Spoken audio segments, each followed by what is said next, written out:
And here we are.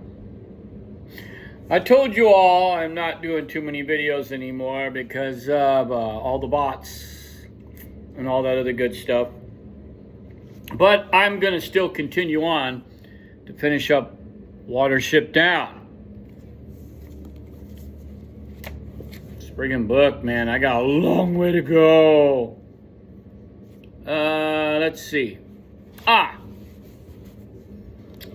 This is going to be Watership Down. Who has done very badly by yours truly. Warming up my coffee. Anyway, you already know the previous video I did about the bots, the lack of plays, the views being removed. That still pretty much goes for everything. But I did say that I'm going to continue to do the Watership Down.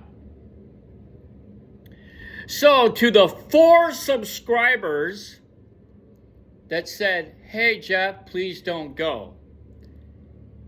4 of y'all dedicated, including you, Caleb.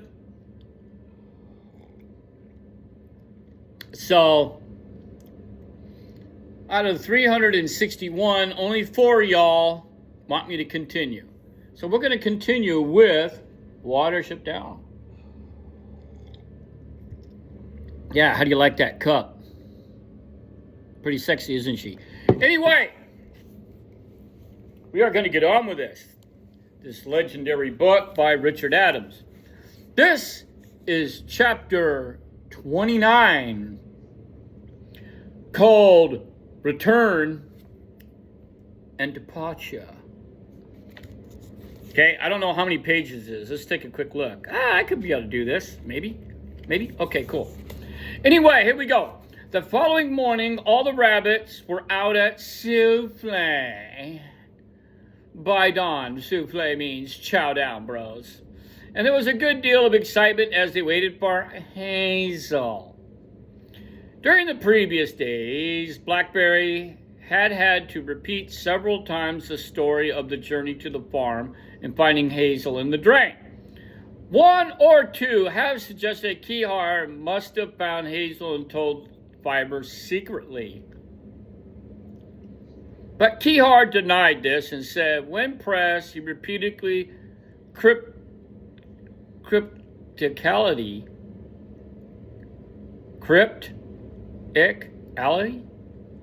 that Fiber was the one who had traveled a good deal further than himself. As for Hazel, he had acquired, in everyone's eye, a kind of magical quality. Of all the Warrens, Dandelion was the last rabbit to fail to do justice to a good story that he had made most of Hazel's heroic dash out the ditch to save his friends from the farmers. No one had even suggested Hazel might have been reckless in going to the farm. Against all odds, she has gotten them 2 does. Not dwarves, like I said last time. 2 does, 2 chicks, 2 women. 2 of these.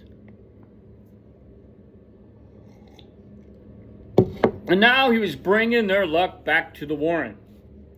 Just before sunrise, Pipkin and Speedwell saw Fiber coming through the wet grass near the summit of the down. They ran out to meet him and waited with him until Hazel came up to them. Hazel was limping and had eventually found the climb a strain, but after resting and feeding for a short time, he was able to run down to the Warren almost as fast as the others. The rabbits crowded around. Yo, dude, what's up, bro? Hey, man, what's going down? Hey, man, I'm going to go and kick your ass. And everybody wanted to touch him. He was snipped and tousled with and rolled over in the grass till he felt almost as though he was being attacked. Human beings, on occasion of this kind, are usually full of questions. But rabbits expressed their delight in simply proving to themselves their senses. This is really Hazel Raw.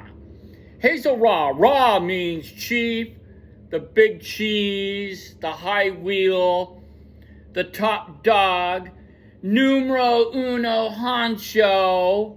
That's what Raw means when you put it after a name. So Jeff could be Jeff Raw.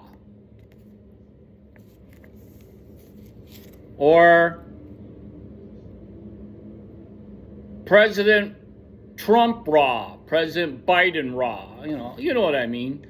Putin Raw. Okay, here we go. It was all he could do to stand up to the rough play. I wonder what happened if I lay down under it. He thought they'd kick me out. I dare say they wouldn't have a crippled cheap rabbit. This is a test as well as a welcome.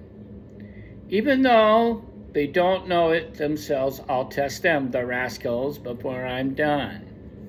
He pushed Buckthorn's speedwell off his back and broke away to the edge of the wood. Strawberry and Boxwood were on the bank, and he joined them and sat washing and combing himself in the sunrise.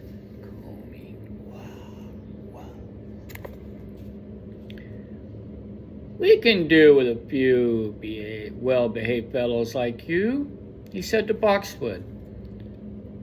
Look at that rough lot out there. They nearly finished me off. What on earth do you make of us, and how are you settling down? Okay, here's Boxwood. I gotta do a voice for him. Well, of course we find it strange, said Boxwood. But we're learning. Strawberry here has been helping me a great deal. We were just seeing how many smells I can tell in the wind. But that's something that only comes slowly. The smells are awfully strong in the farm, you know. They didn't really mean much when you live behind wire. As far as I can make out, you all live by smell. Don't take too many risks to begin with, said Hazel. Keep near the burrows and don't go out alone. All that sort of thing. How about you, Strawberry? Are you better? More or less, answered Strawberry. As long as I sleep a lot and sit in the sun, Hazel. But I've been terrifying half out of my wits. That's the bottom of it. We had the shivers and horrors for days. I kept thinking I was back in Ephrathah.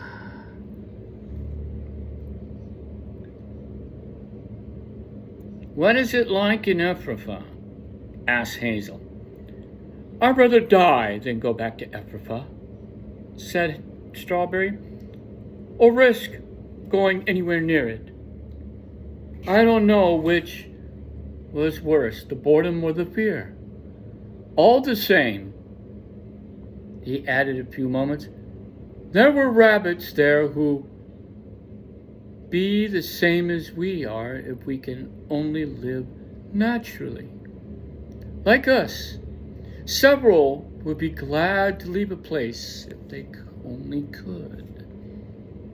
Before they went underground, Hazel talked to almost all the rabbits, and he expected that they were disappointed over the failure of Ephrathah, and full of indignation the ill treatment of Holly and his companions. More than one thought, like Holly, the two does is likely to get rise to trouble. Two chicks, dude. Come on, man. Come on. Fuck you, man. Come on, man. Give me that bench. Oh, come here. Oh, no way, dude. I get to have her. That's basically what's going on. And all these guys just sit there and do that. That's bullshit. Find out who's the strongest one that gets to have the dough, right? Well, very much so like human beings, you know. You're messing with my wife, dude. Shh, boom, boom, boom, boom, boom. That's my girlfriend. What are you looking at her for? Oh, yeah, same old shit. But with bunny rabbits. At least they don't kill each other over women. Unlike us dumbass humans, we just go in with guns blazing. Anyway, we're going to get on with this. There should have a lot more, Hazel, said Bigwig, and we shall be at each other's throats, you know. I don't see how it's to be helped. Late in the afternoon, Hazel called everybody into the honeycomb. I've been thinking things over, he said. I know you must all have been disappointed not to have gotten rid of me at the nut hanger farm the other day. So I've decided to go a bit further next time. Where? Asked Bluebell. To Africa, replied Hazel. And to get anyone to come with me, we shall bring back many does as the warren needs. There was murmurs of astonishment, and then Speedwell asked, How? Blackberry and I got a plan, said Hazel, but I'm not going to explain it now for this reason. You all know this is going to be a dangerous business, and if any of you get caught and taken to Africa, they'll make you talk all right. But those who don't know the plan can't give it away. I'll explain it later at the proper time. Are you going to need many rabbits, Hazel Raw? Asked Dandelion. From all I hear, the whole lot of us wouldn't be enough to fight the Africans. I hope we shan't have to fight at all, replied Hazel, but there's always that possibility. Anyway, it'll be a long journey home with the does. And if by chance we meet a wide patrol on the way, then there we got to be enough of us to deal with them. Throw down with a wide patrol. Minimum on a wide patrol would be 4 rabbits. 4 of these dudes. They're going to be a runner, and probably the rest will be fighters. So that means they're going to be some pretty rough customers, right, Hua?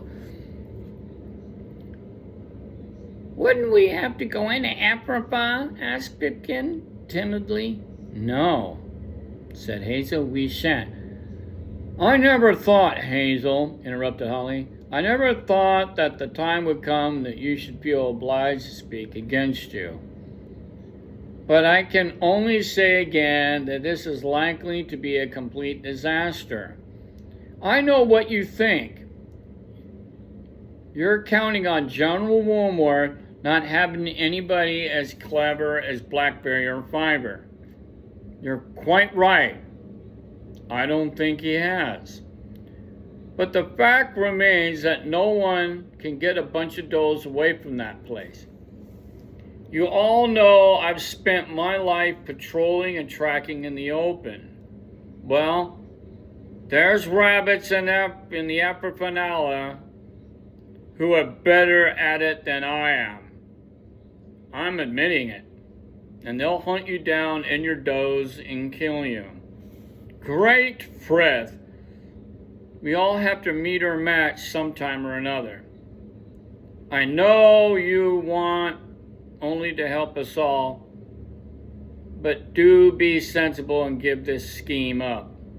Believe me, the best thing to do with a place like Epra is stay as far away from possible. Talk broke out over the honeycomb, and there must be right. Who wants to be torn to pieces? That rabbit with the mutilated ears! Well, but Hazel Raw must know what's doing. It's too far. I don't want to go! Hazel waited patiently for quiet, and at last he says, It's like this. If we stay here and try to make the best of the things where we're gone, we're going to put everything right once and for all. Of course, there's a risk. Everybody knows heard what happened to Holly and the others. But haven't we faced one risk after another, all the way from the warren we left? What do you mean to do? Stay here and scratch each other's eyes out over 2 does? When there are plenty in Africa that are glad to go and get even though they would be too glad to come and join us. Oh, yeah, this whole book, it's all about getting laid? No, it's about survival. Okay, I'll just say that. Someone called out, "What does Fiber think?" "I'm certainly going," Fiber said quietly. "Hazel's perfectly right, and there's nothing the matter with this plan. I could promise you this, all of you. If I do come later on to get any kind of misgiving, I shan't keep it to myself. And if that happens, I shan't ignore it," says Hazel. There was silence and Bigwig spoke. "Y'all know well I'm going," he said, "and we shall have Kihar with us if that appeals to you all." There was kind of a buzz. Like, oh shit, they're going to bring the seagull with them. "Of course, there are some of us who ought to stay here," said Hazel. "The farm rabbits cannot be expected to go, and I'm not asking one who went the first time to come again." "I'll come, though," said Silver. "I hate General Woundwort and his council with all my guts, and I really would like to make fools of them. I want to be there as long as I don't have to go back inside that place. That I cannot face. But after all, you're going to need someone who knows the way." Good old Silver, huh? "I'll come," said Pipkin. "Hazel Ross saved I'm sure he knows." He became confused. "Anyway, I'll come," he repeated in a very nervous voice. There's a lot of scuffling in the one that's led down to the wood, and Hazel called, "Who is that?" "It's I, Hazel Blackberry." "Blackberry," said Hazel. "Why, I thought you'd been here all the time. Where have you been?" "Sorry I've not come before," said Blackberry. "I've been talking to Kihar, as a matter of fact, about the plan.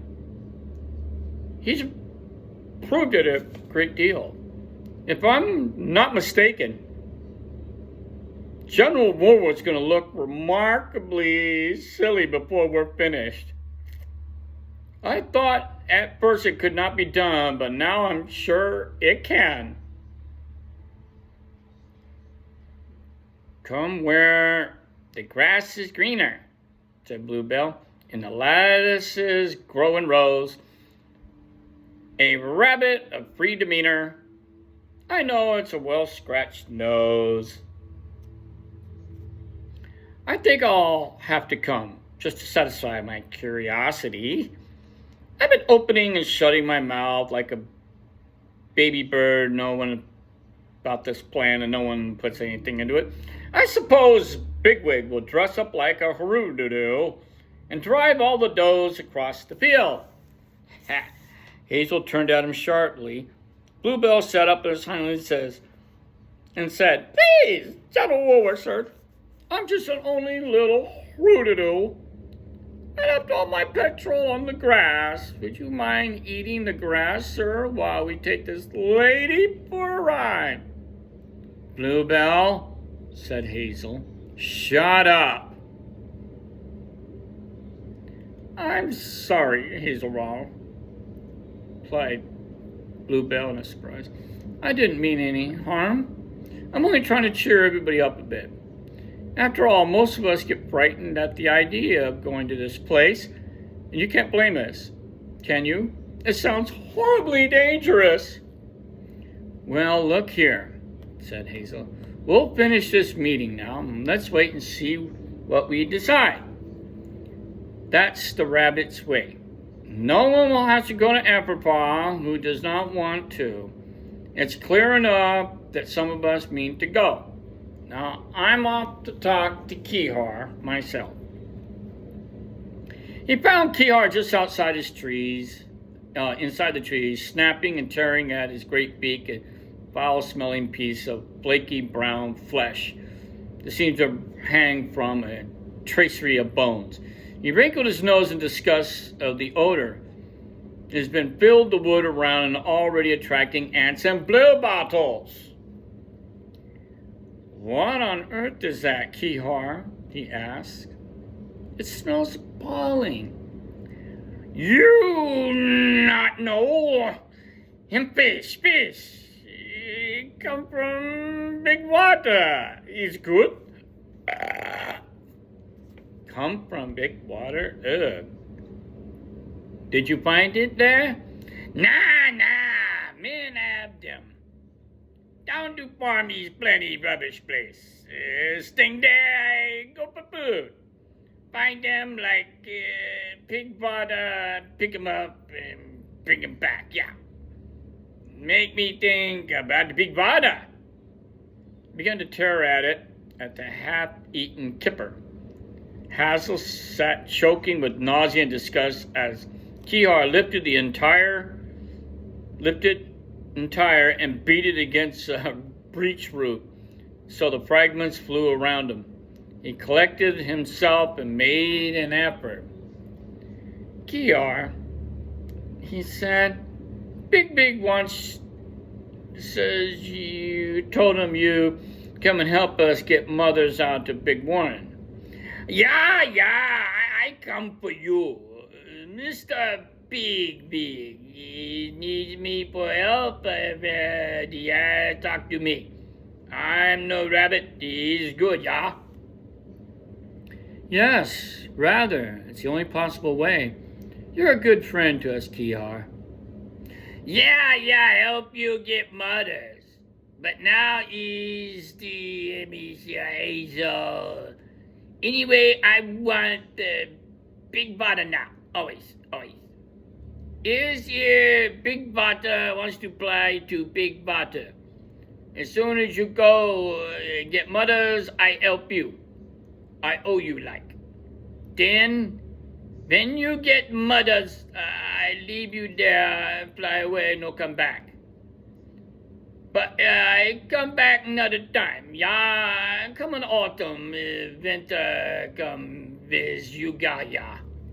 And we shall miss you, Kihar. But when you come back, we'll have a fine warren here with lots of mothers.